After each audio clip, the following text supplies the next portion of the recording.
कर्ण के पास जो कवच था उसे कवच कुंडल कहा जाता है। ये केवल एक अस्त्र या वस्तु नहीं थी, बल्कि स्वयं भाग्य और कर्म की परीक्षा थी।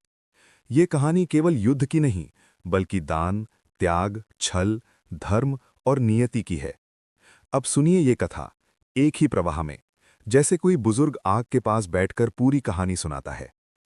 उस समय पृथ्वी पर धर्म और अधर्म के बीच की रेखा धुंधली हो चुकी थी। कुरुवंश के आकाश में युद्ध के बादल घिर रहे थे, लेकिन इस युद्ध से पहले ही एक ऐसा वीर जन्म ले चुका था जिसकी नियति लिखी जा चुकी थी। ये कथा है उस वीर की जिसे संसार दानवीर कर्ण के नाम से जानता है। कर्ण का जन्म साधारण नहीं था। कुंती ने युवावस्था में ऋषि दुर्वासा से प्राप्त मंत्र के प्रभाव में सूर्यदेव का आवाहन किया। सूर्यदेव प्रकट हुए और बोले कि ये मंत्र व्यर्थ नहीं जाएगा। उसी क्षण कुंती के गर्भ से एक तेजस्वी बालक उत्पन्न हुआ। वो बालक सामान्य शिशु नहीं था। उसके शरीर पर जन्म से ही स्वर्ण के समान चमकता हुआ कवच और कानों में दिव्य कुंडल थे। ये कोई पहना हुआ कवच नहीं था, ये उसके शरीर का ही अंग था। देवताओं ने देखा और समझ गए कि ये बालक असाधारण है। लेकिन लोकलाज के भय से कुंती ने उस बालक को त्याग दिया। वो बालक एक टोकरी में बहता हुआ अधिरथ नामक सूत के घर पहुंचा, जहां राधा ने उसे पुत्रवत पाला। सूत पुत्र कहलाने वाला वही बालक आगे चलकर संसार का सबसे बड़ा दानी बना।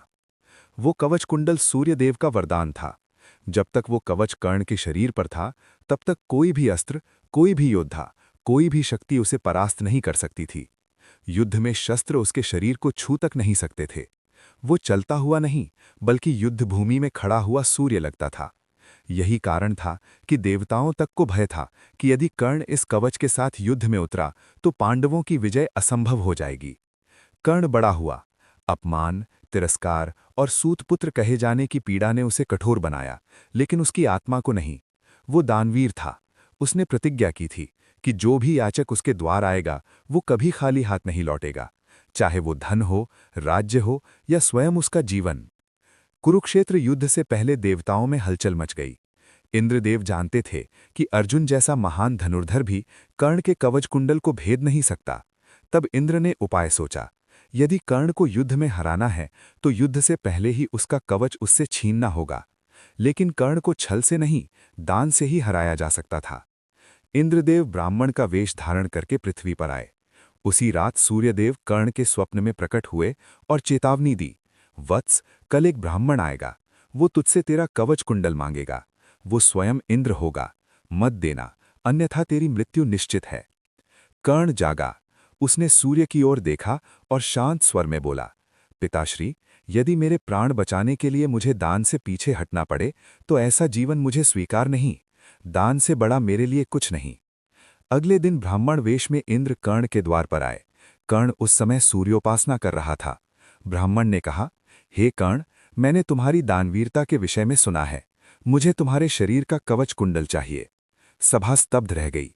ये दान किसी वस्तु का नहीं था, ये जीवन का दान था। राधा की आंखों से आंसू बह निकले। सभासद कांप उठे, लेकिन कर्ण के चेहरे पर एक भी शिकन नहीं आई। वो मुस्कुराया। उसने कहा, हे ब्राह्मण, यदि यही तुम्हारी इच्छा है तो मैं तुम्हें निराश नहीं करूंगा। कर्ण ने बिना विलाप, बिना पीड़ा दिखाए अपने शरीर से कवच कुंडल को काटकर दान कर दिया। रक्त बहने लगा। धरती कांप उठी।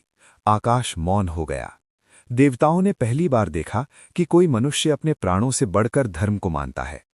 इंद्रदेव का हृदय कांप गया। उन्होंने अपना वास्तविक रूप प्रकट किया और कहा, हे कर्ण, मैंने तुम्हारे साथ छल किया। मैं इंद्र हूं, वर मांगो। कर्ण ने कहा कि मैंने दान दिया है, व्यापार नहीं किया।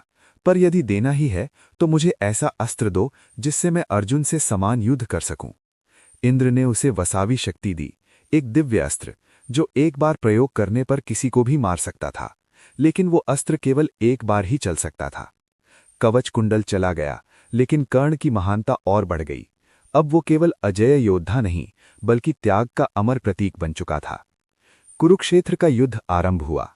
कर्ण ने बिना कवच के भी अर्जुन को कई बार परास्त किया, लेकिन शाप, समय और अधर्म के पक्ष में खड़े होने का फल उसे भोगना पड़ा। जब उसका रथ भूमि में धंस गया, जब उसका धनुष गिर गया, तब भी वो वीर खड़ा था।